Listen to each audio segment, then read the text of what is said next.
for a lot of people, that doesn't really make sense. And kind of what was your motivation? What made that worth it to you?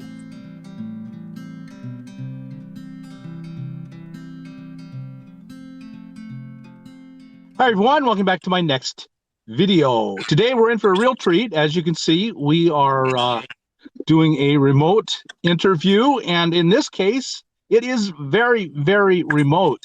So this is Sara and Luca. And they are literally world travelers. And so, Sara and Luca, where are you at right now? Hi, Bob. First of all, thank you for having us for this interview. We are in Italy right now. Well, we are in Piedmont, in north of Italy, close to Torino, Turin. Where they have great weather all the time. It's snowing right now. It's snowing right now. It's freezing, but yeah. You have a fantastic YouTube channel. So tell everyone out there what your YouTube channel is. Our YouTube channel is LEAW, meaning Leave Everything and Wonder, Luca and Sara. It's complicated, but it's easy to find. Yeah, it's a great channel. And you were world travelers. The whole pandemic thing has kind of put a crimp in your travels right now, but you plan to start again. So let's start at the beginning. Apparently, you just have a really strong wanderlust. Is that right? You're still such young people. Yes, we are young, but we are crazy. So in 2017, we decided to leave Italy, quit our jobs, and do what we loved. So we went to Canada. We bought a $800 truck. Then we bought a camper. And we drove all the way up to Alaska, to the Arctic Ocean, in Prudhoe Bay, Dead Horse, driving all the Dalton Highway that is really beautiful. And from there, that is the beginning or the end of the Pan American Highway, we decided, why don't we drive all the way south to the end of the world in Ushuaia, Argentina? Yeah, that was not our initial plan. But, on the road, we have no plans, and every day, everything changed. So when we reach Dead Horse, we say we need to try, even with this cheap truck camper, because everybody told us, you are crazy, you will never do that, it's impossible. How can you just even imagine this? And we say, we will prove that it is possible, and we will drive to Argentina. We have the idea that you can't be a world traveler unless you have a bunch of money in the bank and a $100,000 vehicle. So apparently that isn't proving true for you. Yeah, Bob, this is true. Everybody told us that it was impossible because of the budget. We decided to leave our careers. We were both working in the fashion industry, in the luxury industry. I was working in Switzerland. Luca was working worldwide. And we decided to change our lives completely, change jobs and leave our family, our friends, our country to try to do something different on a budget, because we want to inspire people, especially young people.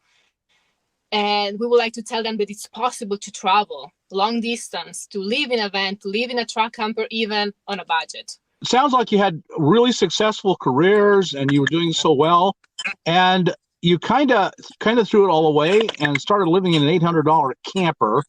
And so for a lot of people, that doesn't really make sense. And kind of what was your motivation? What made that worth it to you?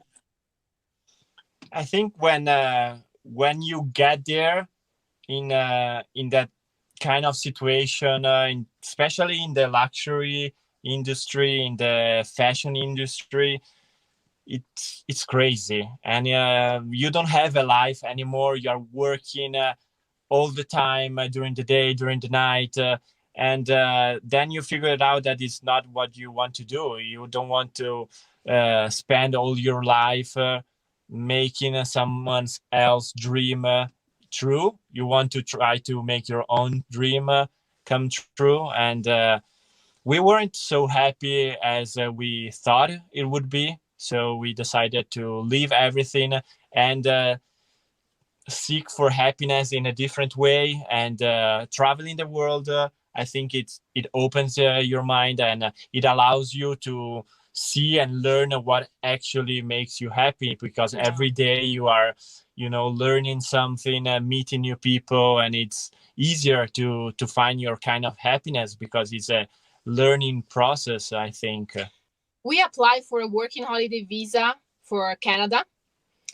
Oh. And we flew from Milan to Vancouver, and we started everything woofing. Like, we worked for an organic farm in an island in front of Vancouver, in Bowen Island, and we were working in exchange for accommodation and food. And we started working on that island. We started like building hemp houses on the island, so we were able to save some money for hempcrete houses. Yes.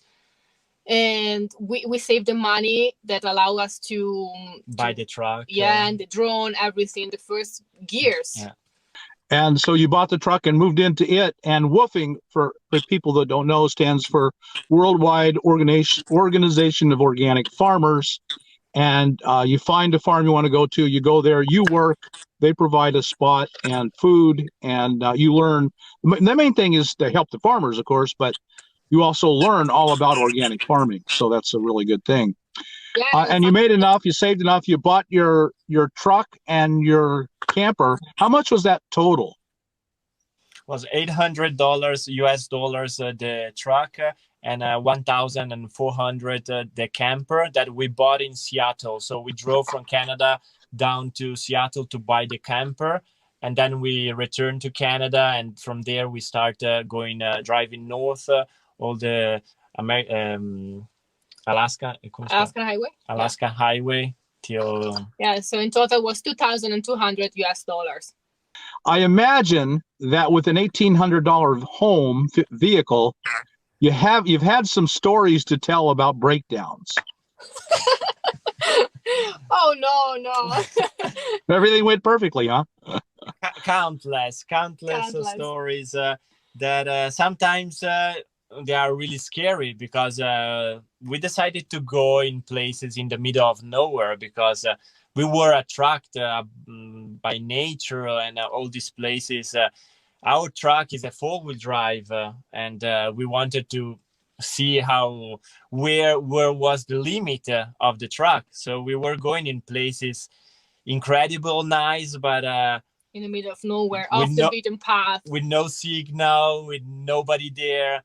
And sometimes we also break the truck in those places. So there are really fun stories on our videos, because we were filming everything. Yeah, sometimes it was scary because we were in the middle of the desert, alone in this kind of loop that we say, what are we going to do with the radiator broken, everything broken? And every time we managed to get out of the situation with help of people, of course, and with a little bit of luck sometimes. But yeah, it taught us to never give up, don't be afraid. And even if you have like not this luxury motorhome or really expensive van, that it's possible. And looking back now over the years, what do you have advice for people who are afraid to go out there and try it? It's too dangerous, they say. I think it's the fear of thinking about the fear is bigger than the real fear that you are living when you are dealing with this kind of problems. So it's just mental. It's really mental, because when you are in that kind of situation, you will find the strength to find a solution, because you don't have any other options. You just say, okay, now I'm here, we are here together, we need to stay alive, we need to find a solution, and you become, I think, smarter, and you need to follow your guts and find a solution. So an advice that we are willing to give to people is to try. Don't be afraid. I think that in that kind of situations is when the real adventure starts, and when you grow as an individual, as a person, as a couple, and as a human being, that you need to find a way to survive. So you start thinking and prioritizing available, what is not. And it's not possible, to be prepared 100%. You will become prepared while you are living on the road. Well, another thing people worry about and that keeps people from going is the fear of from people. Like, there are bad people out there that are going to hurt you or rob you or steal from you. And so you must have run into a lot of really bad people out there. Absolutely not. Yeah. Actually, this is another fear, and we noticed that it's kind of a game, a play. It seems like a joke because you are in Canada, let's say, and the people tell you, be really cautious because in United States you will find bad people. And then you are in the United States and they say, don't drive to Mexico because Mexico is dangerous. You will die there. Don't go there. And so on till Argentina. So every country and the people in the country, they say something bad about, other countries. But actually, it's not like that. We found a lot of angels on the road, people that help us, people that inspire us, people that supported us. And it was incredible. People are good. So for the last 3 years, you've been driving through North and South America. Exactly. Yeah. And when did you finally reach the southern tip? At the end of February 2020. Just when Right. the pandemic were starting. So we were super lucky because we managed to finish our expedition before all the craziness started.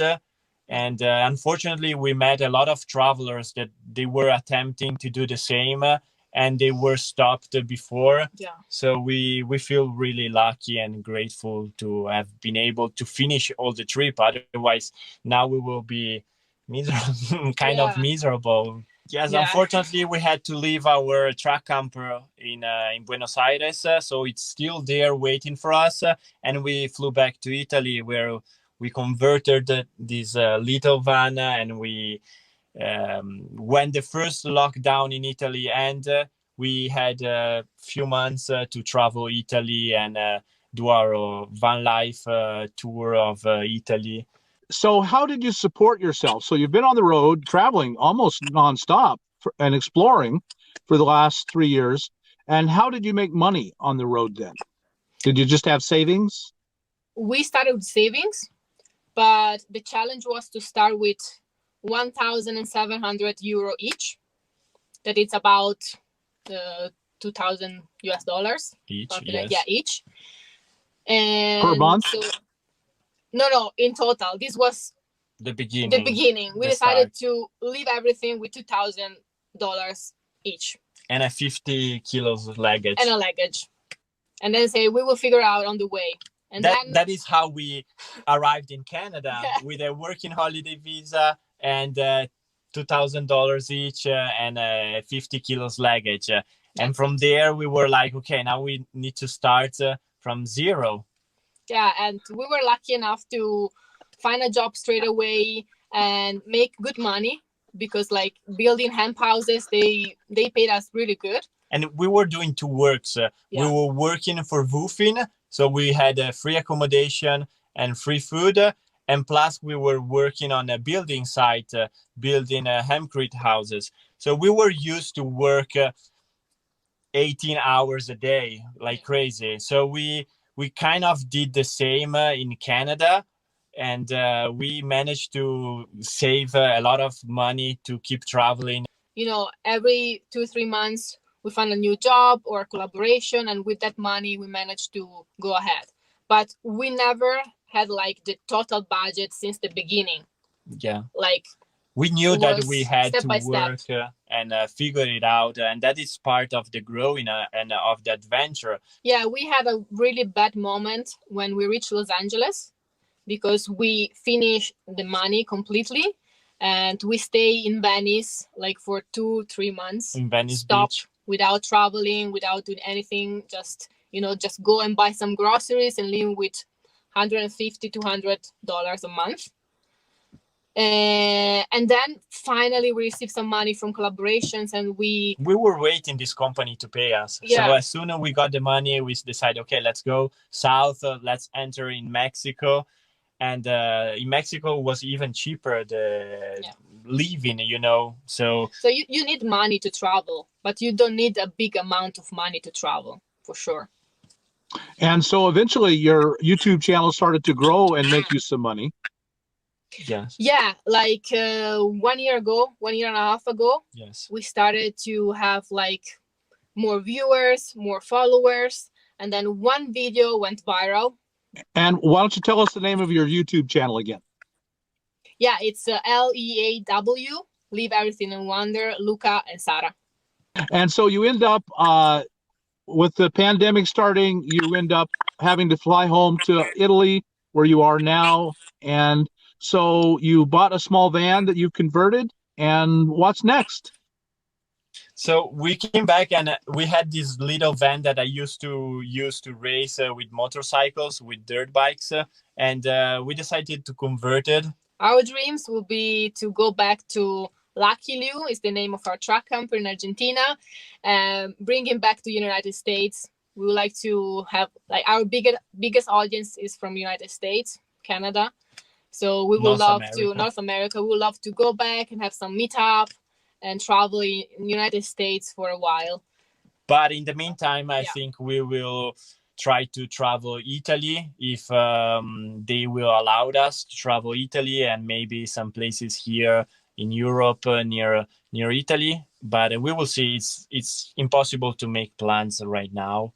So thank you guys so much, Sasha and Luca. I really appreciate your joining us. I love your channel. I love all the things you've done, and I love the spirit you have of true adventure, of whatever comes, living on very little money and living life to its fullest. I really admire that in you.